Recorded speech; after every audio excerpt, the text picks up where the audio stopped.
Last question in terms of market strategy. And Mike, we know since 2 years back, working with the Stockholm Cleantech Venture Day, and the interest that have been so strong from the US market for Nordic clean technology. And now we've seen another 25 companies presented here today that are seeking their way out to the market. What would your advice be for them in terms of what market strategy they should apply when entering the US market? Well, I mean, every market is unique, and I think we do see a lot of differences,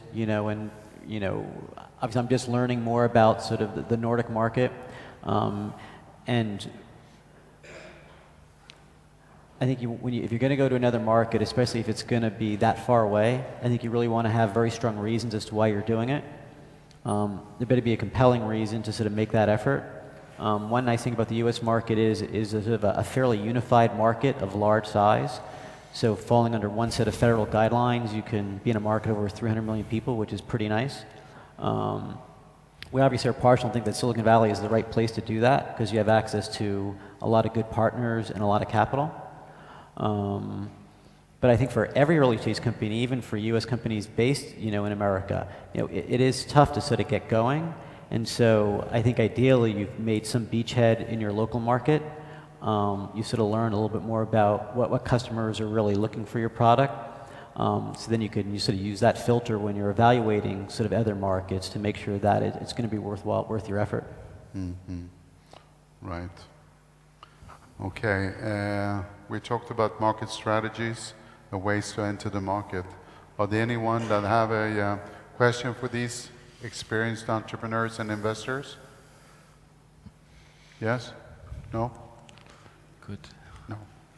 Okay, we'll carry on with the internationalization itself, which is a way to grow faster and to go global.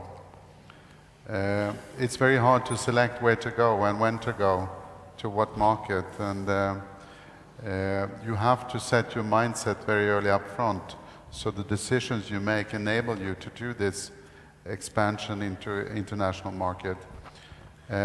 Paul, when you look at companies and being European in the midst of a very fragmented European market, what your advice be to the entrepreneurs in how to select the market?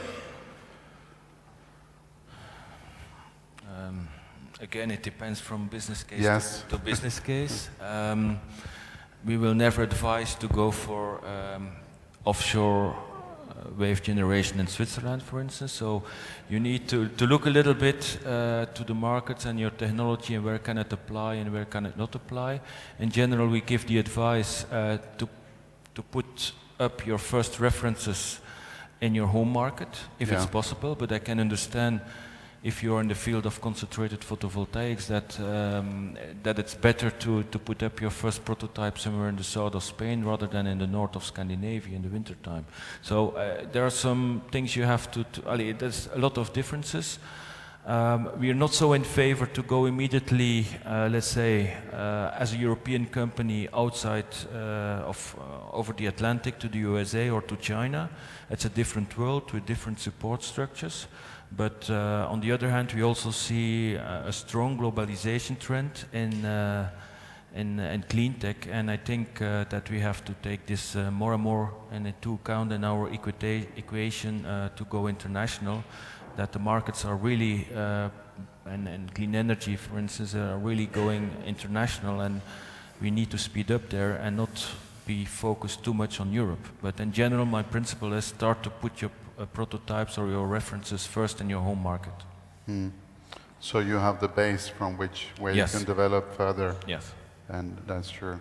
Lastly, apart from making business outside Finland in the Nordic region, and primarily doing some deals in Sweden, you were very early out and making your, I wouldn't say invasion, but when you entered into the Indian market. And as I explained, and you confirmed, you had the early large capital round in India.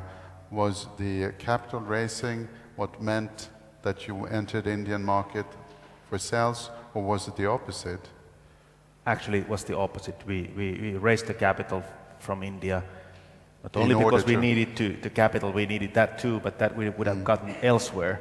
But we wanted to get into the Indian market because it was already world's 4th largest at the time and the fastest growing. Yeah. And much less competition, fierce competition than in the very mature markets of Europe. Yeah.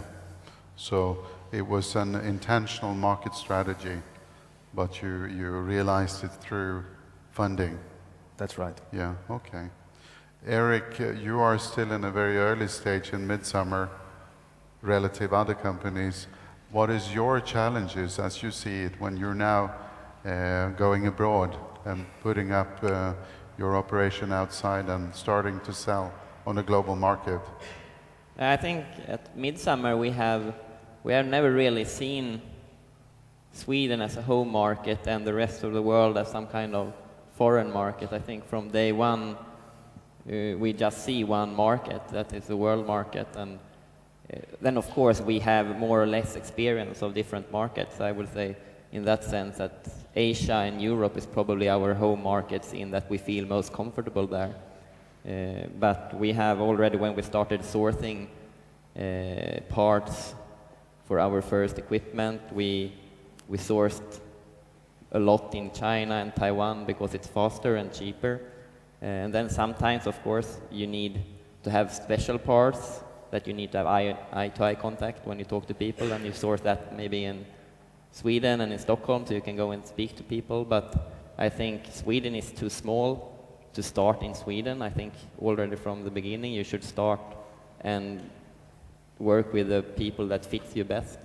Yeah. And in that sense, I think it's the same way if you look at customers. And I agree that, of course, you need to have a solar installation in Stockholm if you have all the engineers in Stockholm, because you need to see that and you need to feel and understand, and also probably you need some customer that you have close. Yeah. But as we see solar and energy, we see Asia as the big market for the future, and especially for solar production. So then, of course, you need to have Asian partners already from the beginning, is my feeling. Mm-hmm.